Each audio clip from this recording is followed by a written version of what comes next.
evening. Thank you for joining us here on this Monday. You're watching India Tonight. I'm Nivedna Prabhu, and joining me is my co-host Sumita Karir. Of course, we're going to take you through the top stories of today and, of course, the detailed discussion as well. But as far as our top story is concerned, we, of course, continue discussing the big story. Elevated tariffs imposed by the United States President in India, and there are some key updates as well. Now, India is slowly but surely hitting out against the tariffs imposed by US President Donald Trump. Let's tell you that Union Ministers Nitin Gadkari and Rajnath Singh commented against the US tariffs. Quite an interesting turn of events, Sumita. In fact, Nitin Gadkari, to be specific, he indirectly criticized the US President Donald Trump's tariff policies. He asserted that financial strength and technological advancements should not lead to bullying. And he was not the only minister to have retaliated against Donald Trump's policies and alleged bullying. Well, Rajnath Singh suggested that some global powers are attempting to hinder India's economic progress due to jealousy over its rapid growth. Let's listen into both the leaders and what they had to say during the day. आज जो दादागिरी करते इसलिए कर रहे कि वो आर्थिक दृष्टि से संपन्न है। दादागिरी इसलिए करते हैं कि उनके पास टेक्नोलॉजी है। अगर उनसे अच्छी टेक्नोलॉजी और रिसोर्सेज हमारे पास आएंगे तो हमें दादागिरी नहीं करनी है। हमारी संस्कृति ये कहती है कि विश्व का कल्याण हो। कुछ लोग हैं जो भारत का विकास जितनी तेजी के साथ हो रहा है उन्हें रास नहीं आ रहा है। सबके बास तो हम हैं। भारत कैसे इतनी तेजी के साथ बढ़ रहा है?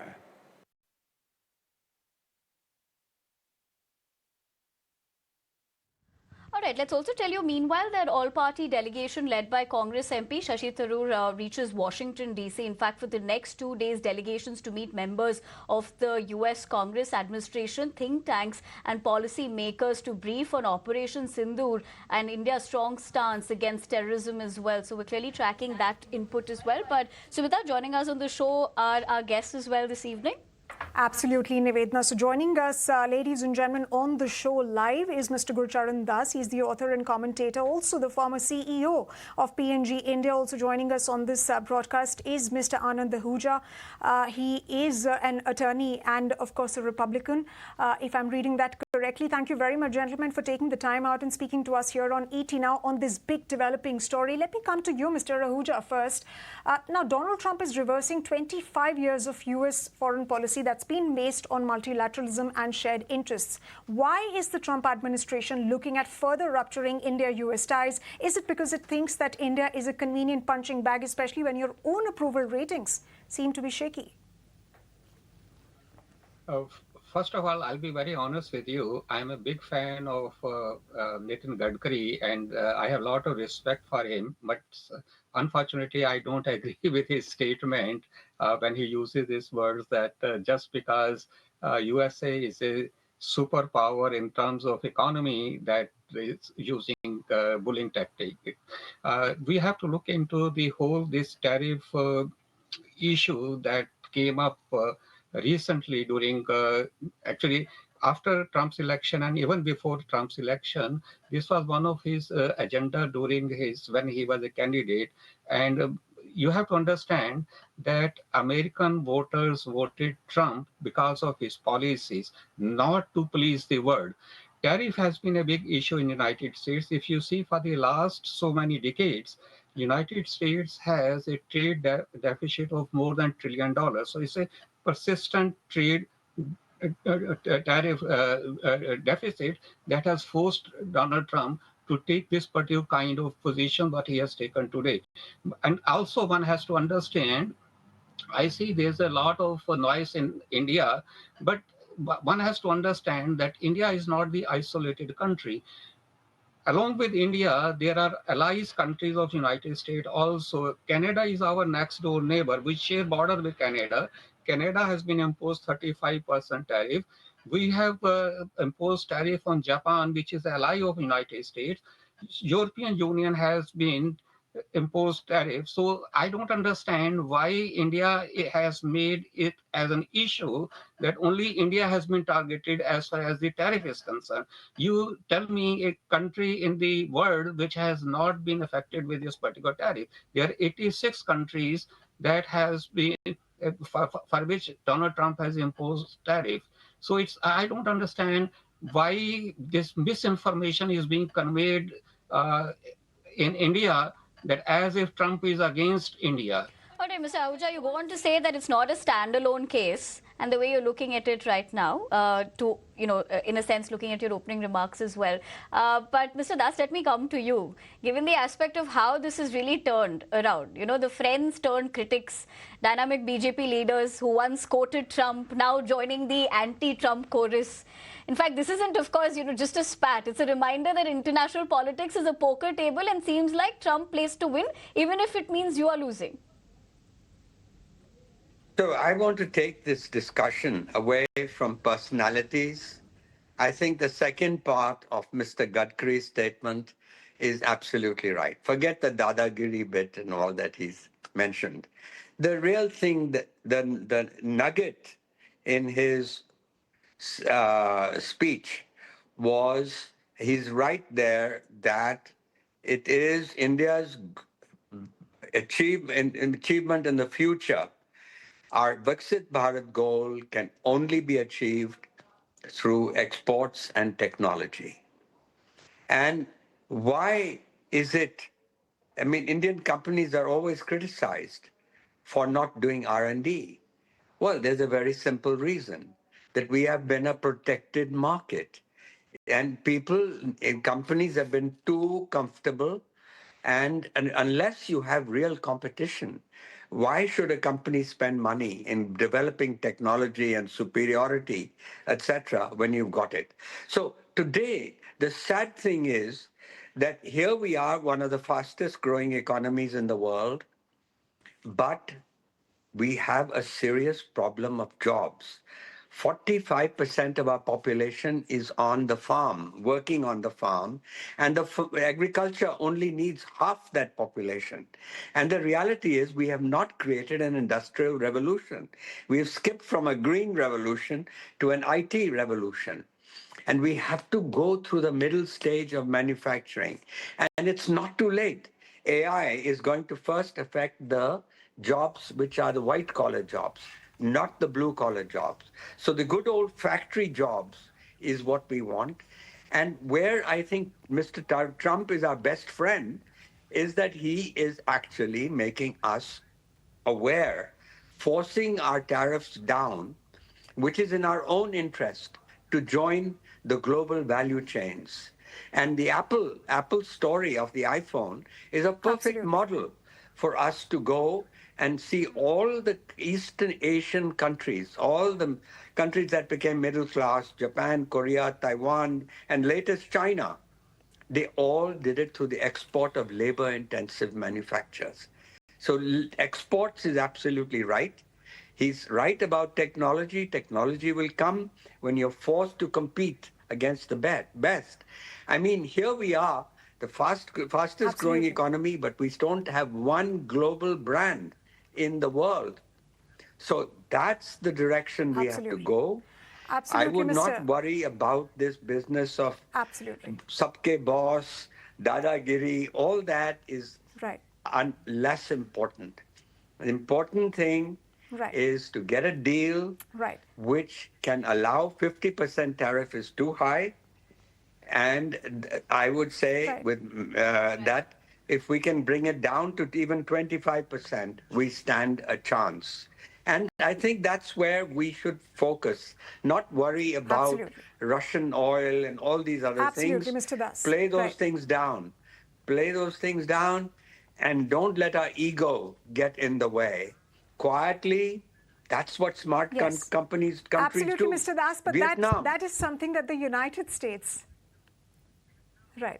Right. But Mr. Das, that is something that the United States has to look at. But you're right about the fact that this is a moment of reckoning for India. And India also needs to look inwards about some of its protectionist policies. And of course, where the manufacturing in India story, that making in India story is headed. And I'll come to that point in just a bit. But let me get in a word from Mr. Ahuja. Mr. Ahuja, let's go back to the point that you made. You said that India is not the only country that's getting isolated. But when you look at tariffs that have been imposed upon China, for instance, there is a 10% baseline 10% tariff, and then there is a 20% tariff on account of, fentanyl flow into the United States. If you look at other things, well, Donald Trump has hyphenated India and Pakistan, even fully knowing that Pakistan is the perpetrator and it hosts terror on its soil. And that also, he's hosted an army chief in his office and not really an elected leader of the terror state. He's called India a dead economy. Would you still, be talking about the fact that he's not targeting India specifically? First of all, you have to understand that it's a reciprocal tariff. It's not that one way. So United States policy is that reciprocal tariff. If you are imposing upon us 10%, we'll impose upon you 10%. If you're imposing upon us 20%, we'll impose upon you 20%. Secondly, you have to understand, we compare India versus China all the time. United States imports from China rare minerals, which probably only China can supply to United States. So more or less, US is dependent upon China, whereas what India exports to United States, garments, textile, jewelry, all those items United States can easily import from some other countries, say for example, Bangladesh, from Pakistan, from Cambodia, from Vietnam. So you have to create your own importance in the international arena. So if India really, as the other panelists mentioned, India really becomes a superpower, India's economy is growing, but question is how many patents India owns as compared to China, as compared to United States. So there is absolutely no investment in research and development as far as India is concerned in India. So you are depending upon, even for pharmaceuticals. But you also have to accept that India is one of the fastest growing economies in the whole world. At the moment, we are maintaining a growth rate, and that's beating some of the Western countries as well. In fact, our inflation trajectory has been consistent, while in the United States, inflation is becoming a concern, unemployment is rising. No, but with due respect, India is one of the fastest growing economy. But the question is, what is per capita income in India? So you have a growing economy because there are ultra rich people in India and there are ultra poor people in India, which you are ignoring. Where is the middle class in India? So you can keep on bragging. Secondly, you make so much contradictory statement. When India became member of GATT in 1948 or member of WTO in 1995, it became as a member developing economy. If India is today as a developed economy, then you should follow the WTO rules and regulations which apply to developed economies.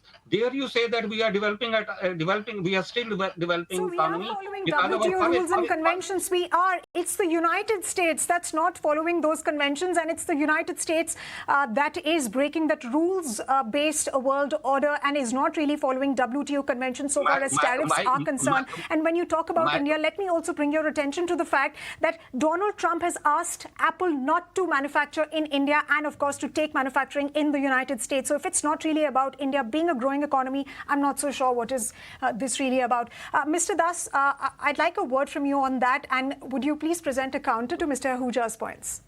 Well, I think Mr. Ahuja also needs to understand that we have come a long way from 1991, that we in India since 1991 have grown at 6.5% over 30 years. Now, for a democracy, that's unprecedented. The middle class has gone from 10% to 30%. And we would today, if we had a decent manufacturing base, we would be at 50%. And that should be our goal. As far as poverty is concerned, poverty has gone from almost 50% to less than 5%. This is on the same line. I'm comparing apples to apples. On the same line, you see the World Bank report. The latest shows you that poverty is less than 5%. So I don't want to get into this debate with Mr. Ahuja. The issue is, let's look forward. And also with India, let's forget all the ego-related issues, that Mr. Trump. He wants to be considered for the Nobel Prize. So let's keep quiet if he wants to take credit. Who cares who stopped the war between India and Pakistan? The fact is the war got stopped in 3 days. That was the good news. And if he wants to take credit, keep quiet. Let him take the credit. So this is not, and even on Russian oil, which is forcing this thing, let's stay quiet on Russian oil. In fact, on Friday, we may have some kind of, we'll know a little better on this. My point is, India's single-minded policy for economy, for politics, for foreign policy, for security policy should be 7.5% growth. Now, that will take 60, 70% of our economy into the middle class.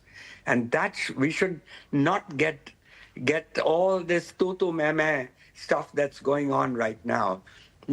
Quiet down, cool the egos, and proceed quietly. Sensible countries like Vietnam and others who've already made the deal, they do that. Let's try and make a deal. You made valid points. In fact, I'll come back to you, but you made a very important point about having to make a deal. And at the end of the day, that's essentially what we're all waiting for, to see what that outcome is going to be like. And Sumita, in fact, has been spearheading that coverage for us here on the channel. Sumita, given to understand that we are picking up at the moment, it's an ET Now exclusive. Also, given what Mr. Das was putting into context, that we might hear something by the end of the week. What are you given to understand? Also, given the other aspect of the fact that there are many other layers to this relationship between both the nations as well. Sumita? All right. Okay, that question is to me. Yeah. Nivedna, so what essentially we are looking at the moment is that India has been very firm that it's not going to cross those red lines, whether it is related to agriculture, dairy or GM crops. We have not done that with our previous trading partners as well. However, we are, of course, given to understand by sources that India is maintaining a very firm yet a balanced approach because, in a parliamentary briefing just this evening to the External Affairs, Parliamentary Committee that's headed by Shashi Tharoor, the Commerce Secretary, along with the Foreign Secretary, they have stated that, US-India ties are not just tied down by tariffs. In fact, there are several other parameters as well, several other aspects as well. And we need to focus on those aspects as well. In fact, the recognition, most importantly, as far as, a Pakistan-based terrorist organization is concerned, which was essential and which actually fomented the terror attack in Jammu and Kashmir. So India essentially, Mr. Ahuja is taking a very balanced approach. But now the question is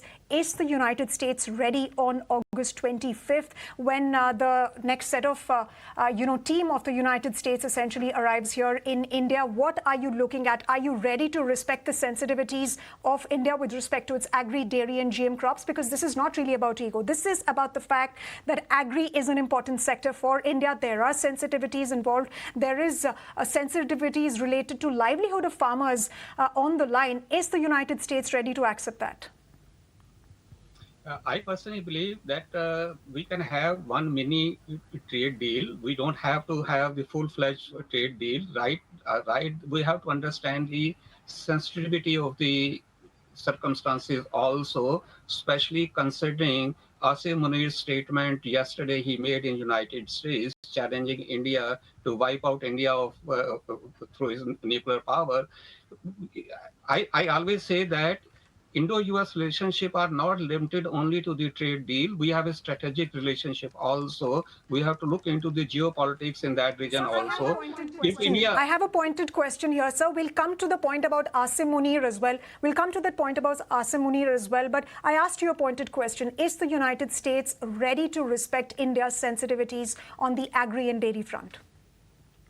My understanding is that there was almost a deal was finalized when keeping with this dairy and agriculture, these two items on one side. But I do not know at the last moment what happened. There are different kind of rumors going on. Some rumors are that when media in India started screaming, yelling, calling names to Trump, and you watch those anchors also, how they call names to Donald Trump, and that probably pissed off Donald Trump, and then he said that I'm not going to go forward with this kind of deal. When there is so much animosity being created against United States in India by these media channels.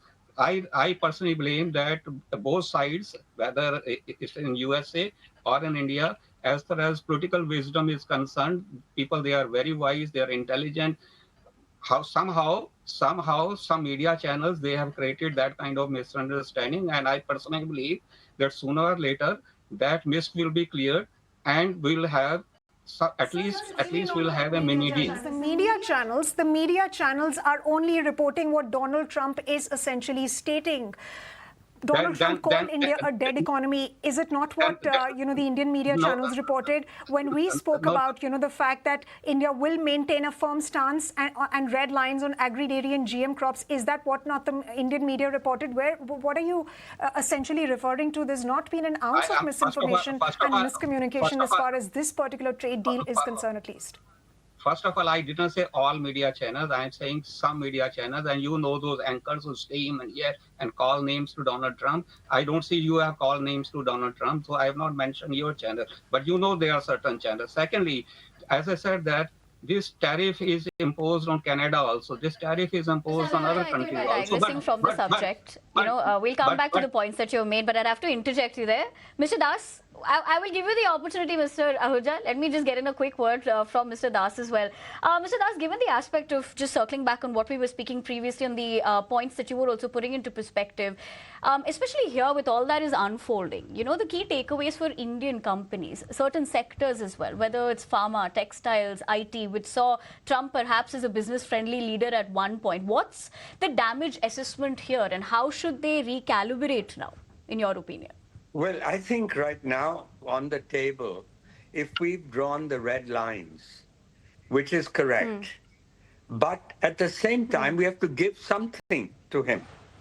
That's what the EU did in their discussions with the US. And right now, we are one of the big buyers of oil in the world. And we could commit to buy a lot of oil from the United States at the global price. And frankly, the Russian price is not going to be very much different in the future than the global price. There has to be some kind of deal. That's why I said, let's wait for Friday. So let's not get into a hostile position with the US that, you've called us this, we're going to go for Russia, etc., etc. No, this is not that kind of thing. Let's quietly offer. We don't have to tell them how much oil we're going to bring, but we can certainly buy a lot of oil at the global price from the United States. And that's what some geographies have done. We'll buy from you enough so that the deficit will be manageable. And so the trade will be, we have some kind of equilibrium on trade, and maybe just a mini deal but we can't manage at 55%. I mean, that we are totally uncompetitive at 55%. If we come down to 25 or closer to 20 is what we should aim at, where our competitors are. Right, That's the way we should be going. Right, Mr. Right, Mr. Das. In fact, you hint at a 25% tariff line, but Indian industry as a whole, in fact, government representatives were also hoping that perhaps, something within the range of 10 to 15% is something that India could be looking at with respect to that deal, given the fact that 25% is still elevated when you look at, tariffs that have been imposed on nations in our immediate neighborhood. But let me get in the final comments from Mr. Ahuja. Mr. Ahuja, let me go back to the first answer that you made, and you stated that this tariff policy that Donald Trump is, endorsing and, of course, is subjecting the whole world to is essentially because it is in the interest of Americans. Now, I have a question for you. If the cost of living for Americans is going down, there are economists who are stating that there could be an expected slowdown. And when you turn allies into adversaries, how is this pro-America or pro-Americans? First of all, as I said, that this is a reciprocal tariff. So I don't think the allies are going to go against United States just because United States is imposing reciprocal tariff. United States with NATO also made a deal recently that instead of 3%, they will now contribute 5% of their GDP towards their defense budget. So I don't think that if you make a rational argument and convince the other party, your allies are going to go against you. The only thing is that you should have something to convince the other party. So I don't think that the allies are going to go against United States just because of that. Number two, you have to understand that you have to look into your receivables as well as your payables also. I personally believe that in the long run, with this tariff policy, United States economy will improve. We'll get a lot of money through these tariffs. Secondly, with this tax reduction in this big beautiful bill, Americans are going to get a lot of financial benefits. So combined, the tax benefit which has been provided in this one big beautiful bill, as well as this tariff policy of Donald Trump, eventually Americans are financially are going to get a lot of benefits. Actually, we see it as a bill. Is it big and beautiful? Well, that we leave it for the Americans to decide, Mr. Ahuja. But thank you for joining us, as well as Mr. Das, for taking the time out, sharing with us your perspective. How is this going to unfold? Only time is going to tell. But we're going to keep our viewers ahead as far as that is concerned. We leave it at that for the moment because we're slipping into a quick break here on India Tonight. Stay with us. Lots more coming up on the other side this Monday evening.